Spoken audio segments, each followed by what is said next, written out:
Welcome to How To by Christina. In today's project I'm going to show you how to make a small ironing board, a portable ironing board. And I'm going to use things that you will find around the house. You may choose to use different things, but this is what I've used. I've used one chopping board that is been used and is ready to go in the bin, but I thought, why go in the bin when I can reuse it? I'm going to use an old towel. Again, we all have towels around the house that we think, oh, I don't want to throw this away, but I don't want to keep it, I don't want to use it. Or you're just about to throw it away and you think, oh, I can do something with it. Or any other fabric. It doesn't necessarily have to be a towel. I find towels work well when you iron because they're quite solid. And then a piece of fabric. Now you might choose to do patchwork, you might choose to have one big piece of fabric, you might choose to use scrap fabric that you've got around the house, whatever you use. Well, mine came from a shop. What I've done here, I folded my towel in half because that's the way it fits quite nicely on the board right towards the end. And then I'm going to fold it in three, which will give me a nice measurement to my ironing board. So be sure to be neat and make sure that everything, sort of the edges here and here, fit nicely. And what I'm going to do is, because this is at the top, I'm going to flip it over like that, and I've got a nice smooth end. So what I'm going to do is I'm going to look around here so it's not further than that, and then on the ends.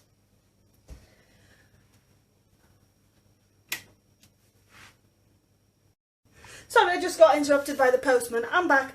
Right, so my fabric came from a fabric shop, but it was an ex-display curtain, so they were selling them for 50p just to get. And I thought, oh, I can do something with that fabric, and I've got quite a bit of it left. But I thought, well, this is quite a nice cotton fabric, so it will be good for ironing, and it will make it even a pretty ironing board.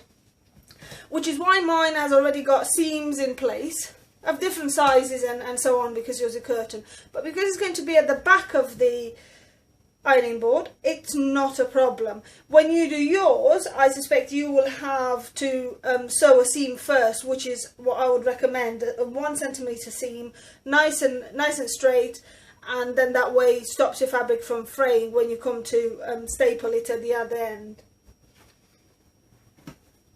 So the first thing I'll do is I'll give the fabric a quick iron, just to make sure that it's nice and flat. It's not too badly creased.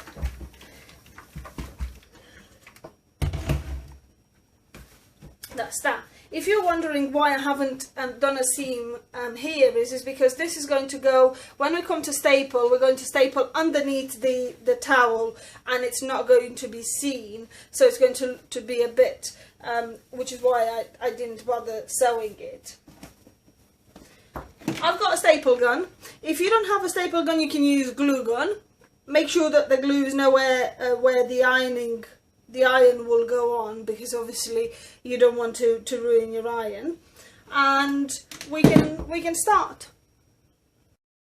So what you need to do is to make sure that the fabric goes nice and straight. What you need to do is you need to find, before you start stapling anything, you need to find the middle point. So mine is 24 centimeters wide, which means that wherever it says 12 centimeters, that's where the middle point is, and mine is here. Do the same at the bottom. Again, where number 12 is, because that's half of 24. And then what you need to do is you need to fold your fabric in half and find the middle point of your fabric at the top and then at the bottom. What I'm going to do is I'm going to open it and mark it, so then that way I'm not losing any. And you can do on both sides just a little bit, so you know exactly where the middle point is. And now what I can do is when I come to staple it, I can match the top I can match the halfway point on the board with the halfway point on the fabric, so I know I've got a round equal amount of fabric and enough left. So if you decided to use a staple gun of any form, then what you can do is you need to do is you line your fabric about, I would say about 3 centimeters in. Even more if you've got excess fabric. You can do it like I did here. You can see it's quite a bit in, but that's not a problem as long as you line the halfway point, so you're not losing the fabric. And then you can start putting a few staples in. If you're using a glue gun, what I would recommend is that you put hot glue all along, like a straight line. It doesn't have to be a continuous line, but it has to be a straight line. Otherwise, your fabric might start coming out. And if you need to do 2 lots of glue, that's fine too, because we don't all have staples at home. I do a lot of reupholstering, which is why I've got a proper staple gun. But if you have a glue gun, that's fine too. You can do what I said. Put one at the stop, the stop here, and then a second one just down here. That way you're ensuring that your fabric doesn't come out. So let's go and staple. Make sure you press your stapler down. Doesn't have to be many.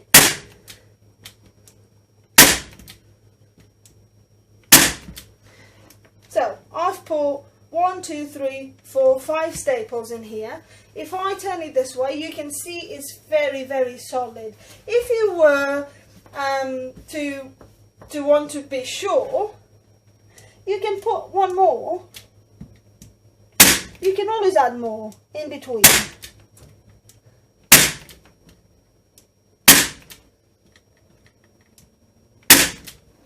There you go. So I've added a bit more. Now, what we'll do now is take the folded towel and make sure that it's nice and straight with the ends here, so it doesn't go over or anything. You might have to pull it. You might have to straighten it. You might have to look inside, see if it's not proper, if it's not enough. Have a play. Don't rush. Make sure that it's done properly. Then that way it will be a long-lasting ironing board. You won't have to do another one. So this is nice and neat. You can see here, nice and neat, folded. You can, if you wanted, you could put staples in, but I don't think it's necessary at this stage, because we're going to have the fabric very, very tight around here, so you won't need to worry about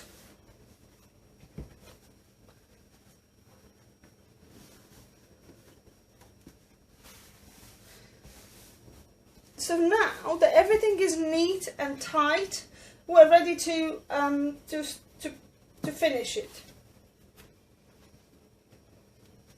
You can see it's already starting to take shape, and I'm sure that once we flip it over, don't forget about the seam here, that you to fold that in nice and neat.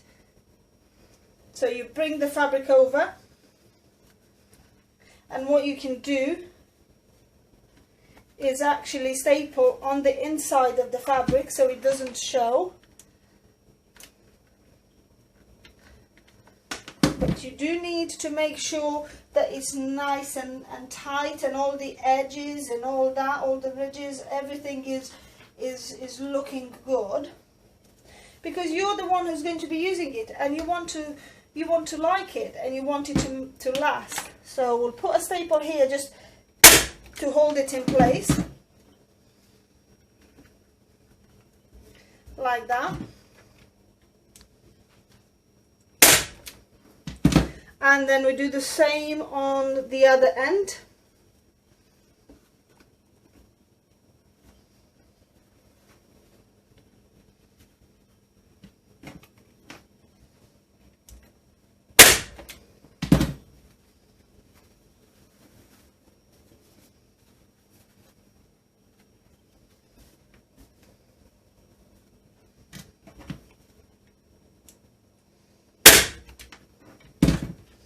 So you can see already is looking like a folded t-shirt, and on this side is nice and smooth because you've got a towel.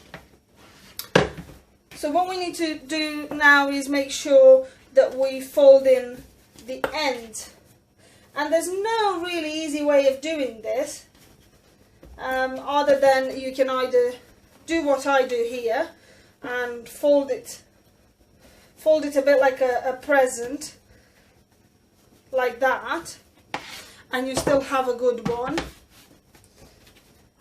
Or you can fold these ones in and fold them nicely, staple nicely.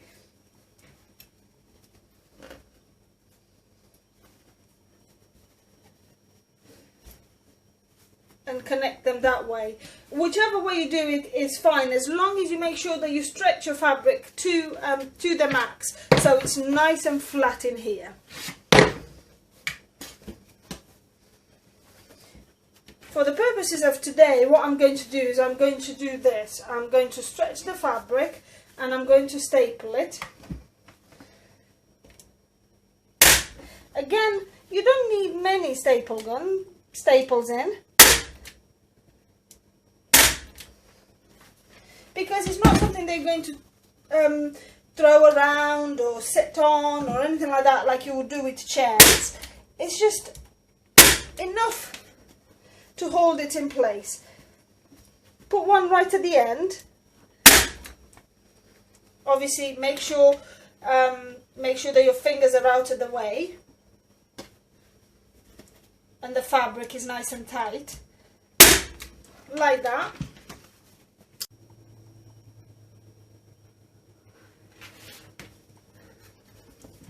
So following the pattern, we close in now, we fold the fabric, and what I want you to do is I want you to take your time when you fold this so the corners look neat. I don't want to cut it because I move my board around a lot and I don't want the fabric to come undone, to fray, to whatever. But it's up to you. Ultimately, it's your decision. So now I've got the fabric nice and neat, all tucked away, all pulled nicely. You can see it's nicely pulled, and that's what you want to do, is you want to have it nicely pulled. Put a few staples on the inside to hold the excess fabric down, and then the last few staples down here. You don't need many, just like that. Okay, and now we're at the last part of our ironing board. Again, the same thing, fold the fabric in nicely, pull it, make sure it's stretched to the max.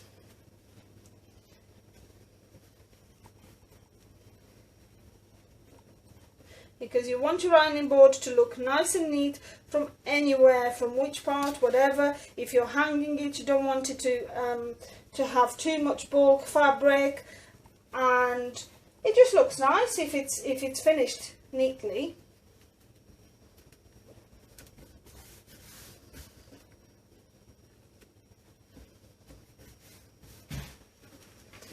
Okay, so we're nearly done. What I'm going to do is I'm going to stretch the fabric a little bit more, just like that.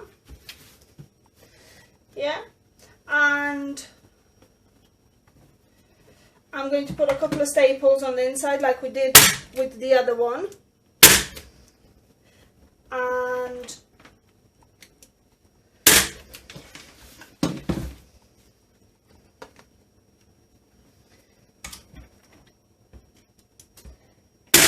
a few staples at the end here.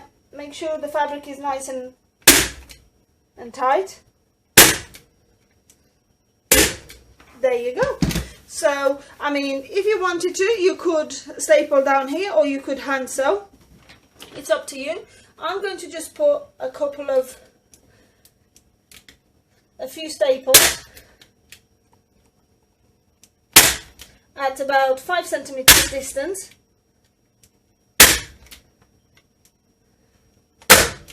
See, make sure you put your staple, push your staple gun nice and strong, because sometimes if it's not, it doesn't go through.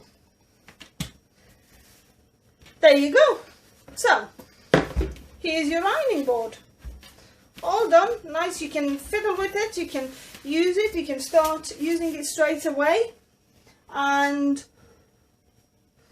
you can iron fabric.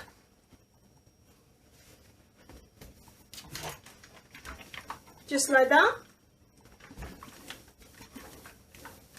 And you can see it's fairly solid. And once it settles, once the fabric settles and everything settles, it will be even better. And you've got a nice ironing board that you can port with you anywhere around the house, in your craft room, upstairs, whatever you might need to do. Thank you for watching, and don't forget to subscribe.